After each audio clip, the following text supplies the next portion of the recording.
Super Hamlet 64 is Hamlet but in the style of a computer game. It's very ridiculous but also serious in some ways. I've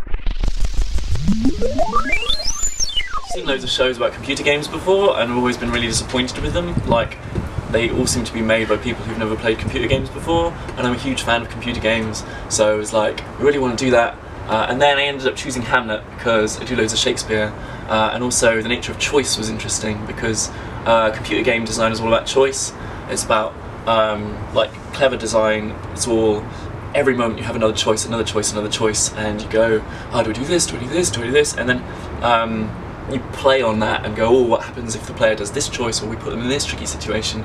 And then in Hamlet, basically he's got one choice, or no, he's got like a bunch of choices, but he never manages to make any of them. So it's the kind of opposite. He's just going, oh my god, what do I do? What do I do? Oh god, do I do this? Do I kill myself? Do I not kill myself? And that's like the whole thing. So basically, I've taken Hamlet, which the basic story is his uncle kills his dad and marries his mum, and I've changed it with Hamlet computer game characters. So we've got Luigi kills Mario and marries Princess Peach, and then the ghost of Mario comes back and from the dead and tells Hamlet this, and that he's got to revenge him.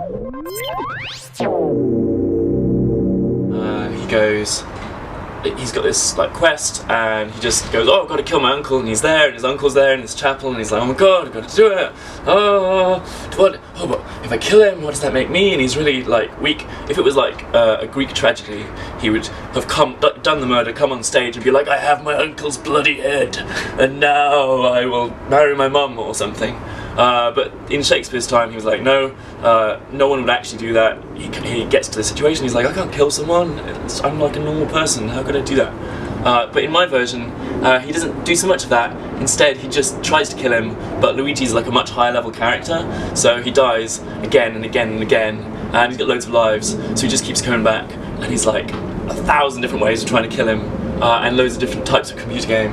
So it's like, one bit's like a text adventure, and one bit it's like a first-person shooter, and yeah, I've taken like references to over 100 computer games, like video game quotes, music, because I play loads of music as well, and visual stuff, because there's loads of projection.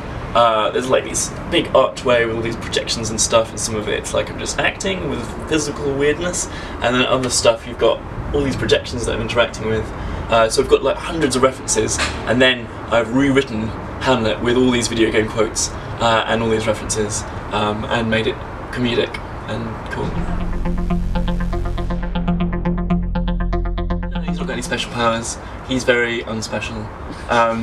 But it turns out, spoiler alert, but he gets towards the end, and then he discovers that it's actually Ophelia's computer game. And she's the main character, and he's actually a non-player character. And she's got like magic. She's a black mage. She's got all these magical powers, and she's like a level 99 archer, so she can like fire arrows and stuff. And he's just like, oh, I just talk a lot. And she's like, yeah, you're a non-player character. That's what you do. And he's like, oh god. Characters. I've cut it down a lot in terms of characters. It's just me, Luigi, Mario, Princess Peach, and Ophelia. So yeah, me being Hamlet. So there's, yeah, Hamlet and Ophelia are like normal characters in the sense that they're basically computer geeks. And then there's Luigi, who's like a very Neapolitan, Italiano person, very cliched. And then there's like the proper Luigi voice. And then Mario's like this like heavy-set gangster from New York, and he's like, yeah, hey Hamlet, you gotta toughen up, kid. And then there's like Peach, who's just, but I don't actually play Peach very much. That's voiced by my sister and like animated. There's this scene, the bedroom scene, which is a first-person shooter section projected with an animated Peach voiced by my sister.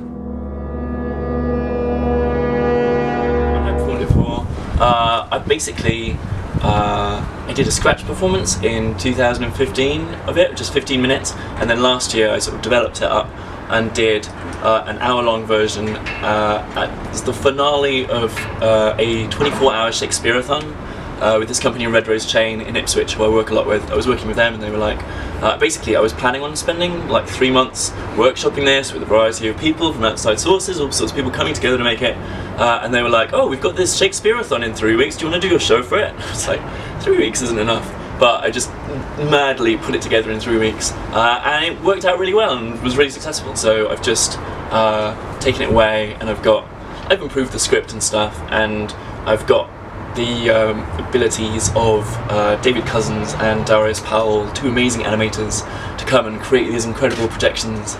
And I do animation as well, and I did some for that short version, but now the image is so much better. My main job is acting. I do lots of touring theatre. I mostly do Shakespeare, physical theatre, and children's theatre.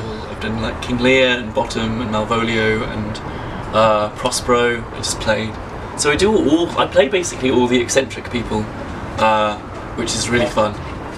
So I played Hamlet. I think it would feel weird doing a show about Hamlet if I hadn't played Hamlet, because then it'd feel like, it'd be like, oh, this is my chance to play Hamlet. No one offered me the part, but now I shall play it.